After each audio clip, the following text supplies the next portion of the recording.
Halo Sobat BKI, apa kabar kalian semua? Semoga baik ya.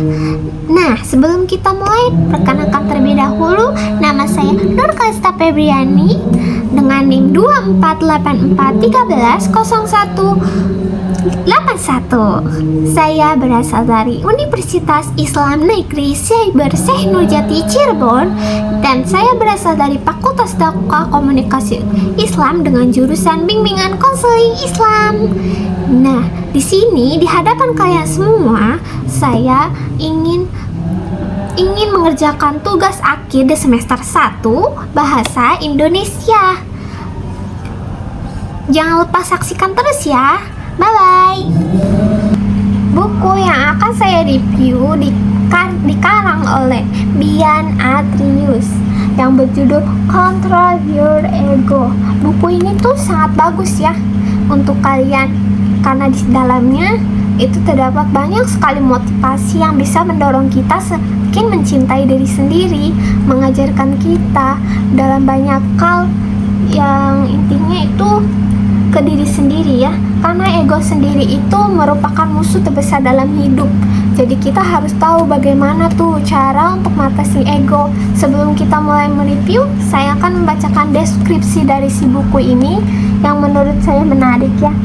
Dan ini itu termasuk inti dari ego atau maksud dari ego tersendiri.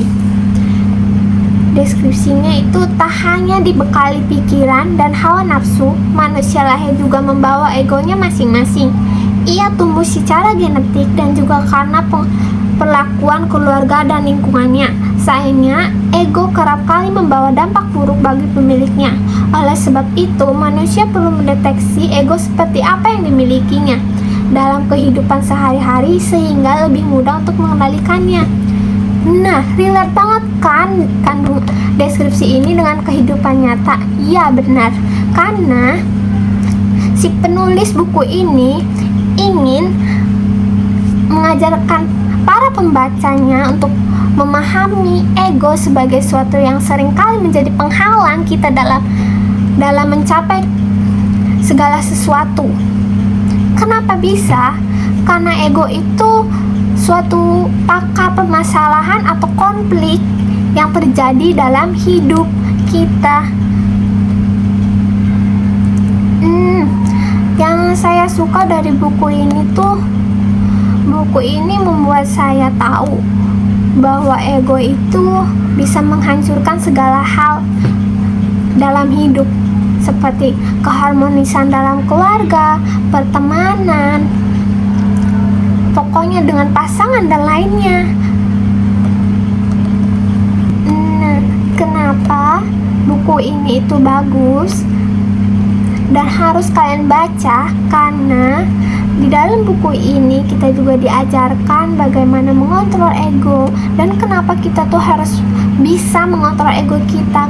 Karena nih, kalau kita bisa mengontrol ego kita bakal meraih ketenangan batin, kebahagiaan, ketulusan, makna hidup yang sesungguhnya. Mungkin sampai saat ini kita nggak tahu apa sih sebenarnya, apa sih gunanya kita hidup di dunia ini tuh. Pasti kalian banyak yang bertanya seperti itu ya.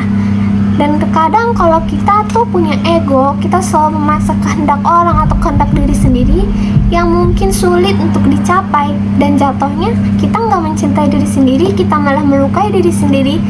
Terluka iya, bahagianya enggak, itu intinya. Makanya kita harus bisa mengontrol ego. Mengontrol ego. Nah, dalam buku ini tuh ada kelebihan serta kekurangan. Kelebihan buku ini tuh gaya bahasa yang ada dalam buku ini tuh mudah sekali untuk dipahami, sederhana, tidak berputar-putar. Biasanya kan ada buku penjelasan itu yang penjelasannya itu berputar-putar, membuat si pembaca bingung. Tapi kalau ini tuh menurut aku sendiri oke lah, bagus banget pokoknya ya buat kalian. Pokoknya kalian harus coba baca. Terus ada lagi di sini tuh kita diberi penjelasan bagaimana cara mengontrol ego. Jadi bukan sekedar buku, tapi dia juga mengajarkan kita. Terus ada kekurangan dari buku ini itu yaitu isi dari buku ini itu tidak terlalu mendalam dalam aspek psikologi dan hanya cocok untuk pembaca umum, bukan untuk orang yang ingin belajar lebih mendalam tentang psikologi. Mungkin hanya itu saja kelebihan dan kekurangan. Sedangkan motivasi yang ada dalam buku ini yaitu jika kalian ingin mendapatkan kedamaian dalam hidup, maka singkirkanlah ego. Kenapa? Karena ego itu merupakan musuh terbesar dalam hidup kalian. Jadi kalau kalian masih ada bersama dengan musuh, kedamaian tidak akan ada. Jadi, singkirkanlah egomu jika kamu ingin merasa damai. Sekian dari saya. Terima kasih. Sampai jumpa nanti.